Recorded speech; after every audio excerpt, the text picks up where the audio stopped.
you What talk up? in it, you gotta talk like that. Don't squeeze it. Hey, what's your name? Don't squeeze it. What's your name? You don't even know your name no more? Jude. Jude. I got Jude over here. Who you got over there, Chuck D? What's your name? Elijah. Elijah. We got these guys really because we're recording and they are They're in there fighting. They're in there fighting, so now we got them. Yeah. But anyways, it gave us a good idea to just talk about maybe masculinity, right? Like we've talked about the father, the absent home, the father figure. Right now, I'm in a transition, honestly, where my work is shifting. I'm retiring. And my wife has gone back to work, and I'm pretty much at home now. I'm at home, and it's gonna be a different.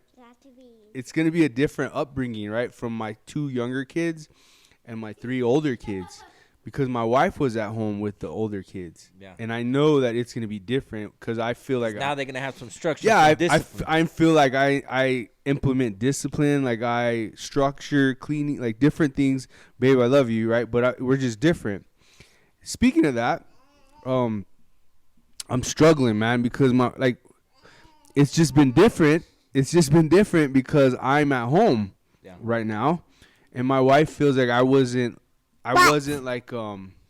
living up to what she wanted, right? As a house dad, right? Whether it's cleaning, cooking, and we had an argument, like we had a come to Jesus moment, and I was like, look, I wasn't built for this, like I really wasn't. Like when we talk about the man, our role, the role of the woman, the role of the man.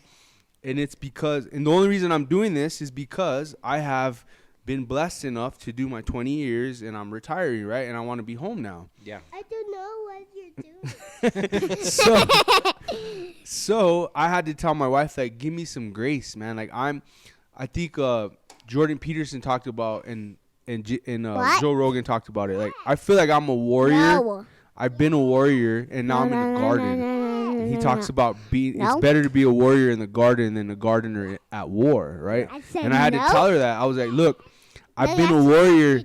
I've been a warrior my whole life, and now I'm in the garden. So it's gonna take some time for me to figure this out, right? So give me some grace about it. Anyways, but yeah, how important is it? We've had these conversations for you to be in Elijah's life. Like, be a father figure for him. Because we know there's many people out there. We know there's many people out there that don't have this. They don't have a father figure. Yeah. What would you say you value from it, or what's the most important things that you see? Yes. No, I think we've talked about it and the importance of a father figure. You know what I'm saying?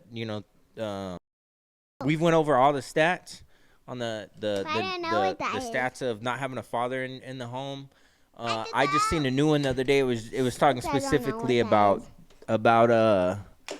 girls, and it was talking about the single parent homes, and then the difference in a single parent home with if it's just a single parent as a mother, or a single parent as a father. Say bye. For a minute. Say bye to YouTube. Say bye. Tell them bye. You're gonna be on YouTube. What do you want to say? You know. We're almost done. Okay, go inside for 5 minutes and we'll be done. And it was just astonishing that the numbers and the differences between, like I said, this was just females, single parent, girls being raised by a single parent, and the parent being a mama and the parent being a dad. Yeah.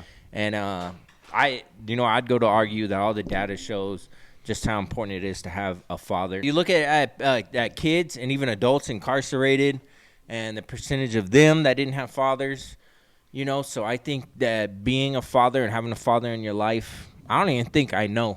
The data shows it. Yeah. Is one of the most important, I would even argue the most important relationship you'll have in your life. Not to take away the nurturing of a mother. Right. You know what I'm saying? But it's so important that we as men are raising our little men, and not even just men, our children, right? And we're teaching them discipline and, just how to be respectful and whatnot. So yeah, I think it's super important and something that we shouldn't take lightly. Oh yeah. And there's a lot of homes, especially in our country, that are fatherless because I think a lot of men like to chase these. They run from responsibility. They want to party, or they're perverts, given to their perverted stuff, chasing women, and Yeah. you know what I'm saying. And to me, that's not being a man and not stepping up. When you got already have a children to kid, raise. you should be settling up and taking care, doing your responsibilities. And I would say that's what changed my life. Like, it slowed me down, definitely. Like, having kids, man. Finally having kids, and it changed my perspective and how I carry myself, right? How I speak, how I act. But you had a dad in your life too. I did. Yeah. I did. Yeah, I mean, he instilled discipline in my life. I would say He showed you this is what a father is, right? And you picked up the good and the bad, and maybe, I but think you still knew that you have a kid. It's time to man it's up. time to man up. It's time to be a provider. It's time to be a protector. Right? I would say that's what I saw from my dad. Yeah. He there was a season in our lives where he had to work like Monday through Friday. He was gone, right? So I kind of grew up for a good probably 10 years, man, where my dad was probably gone a lot too. Yeah. But he was still in the home, right? Yeah, so yeah. but I would say it changed stuff. It definitely changed the dynamic because he was gone Monday through Friday, come home Friday. He would leave Sunday night or Monday morning. And my mom raised us for a good period of time. Yeah. But I would still get spanked on Friday, right? So that discipline was still there. Like I knew dad's coming home, right? So I better man up, or I better clean up, or I better say I'm sorry, whatever, because I knew he was coming. But I think I've taken a different I don't know, a different direction in fathering. Yeah. Like my dad was not I know he loved me, or he loves me still, but he wasn't very like affectionate. Yeah. And that's something that I've tried to be intentional about. I instill discipline in my kids, but I also want to give them affirmation. I also want to love them. And it's healthy. Yeah, and I want to kiss them. I want to hug them. I want them to know that I love them. Even, I don't know if I've shared this, but like even now, dude, my dad's 72. I'm 40. And he will not like say I love you. Like he just doesn't say it. I'll be like, I love you, Dad. See you next time. He's like, yeah, see you later. Like, he just doesn't do it. And maybe it's the old school mentality. Do you wanting to still desperately? Like, Dad, say you love me, man. Like just say you love me. Well, maybe you shows it in different ways. No, we had a sit down one time with my parents and family, and we talked about how like he doesn't express his feelings. Like, well, we weren't supposed to express our feelings. Yeah, we're men, and men don't do this. They're gonna come out now with black eyes.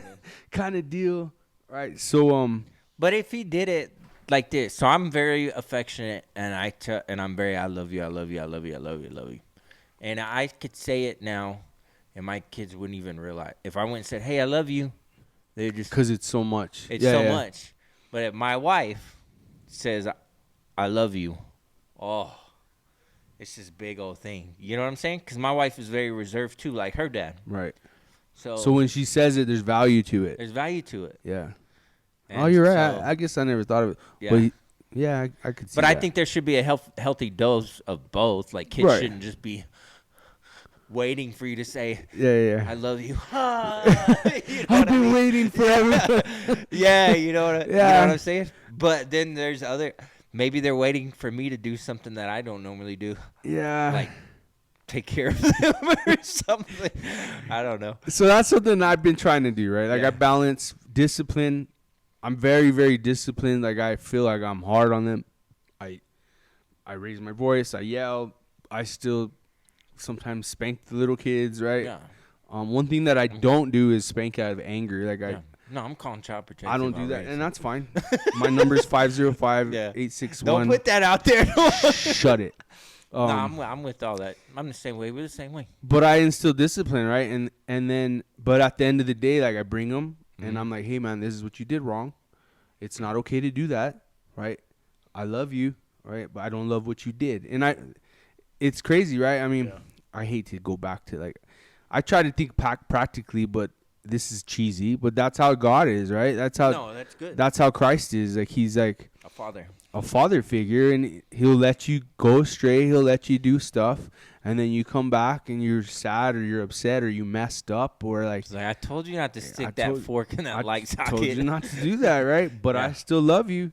I still love you, right? And that is what should a reflection of Christ be, right? Like God is a father to us, right? And that's, we should use biblical principles and kind of use that as a mirror to how we parent, how we father our kids. Oh, that's good, right? Yeah. Yeah. But yeah, no, I agree with that. And then that Lecrae song, they talking about you never know who's right behind you. Mm-hmm. I got a little son now. He does whatever I do, and I gotta show him it's more than doing what other guys do. You know. Yep. So that's important, in that we are leaders and all eyes are on us with our sons, and there's a level of respect there that you can lose, I think, as a father, because I think that little boys just naturally know, like, this is the alpha wolf. Yeah. You know, and you don't want to lose that. Yeah. And then I think the fatherhood. I would really like to talk about fatherhood again. I know we don't try to prepare too much on our. Okay, come on, we're finishing. I know we don't try to prepare too much for some of the episodes because we want it to flow and be real. Yeah. But I would like to do like a real preparation on fatherhood. And then the other thing that I'm gonna say, this is a pet peeve, and I don't.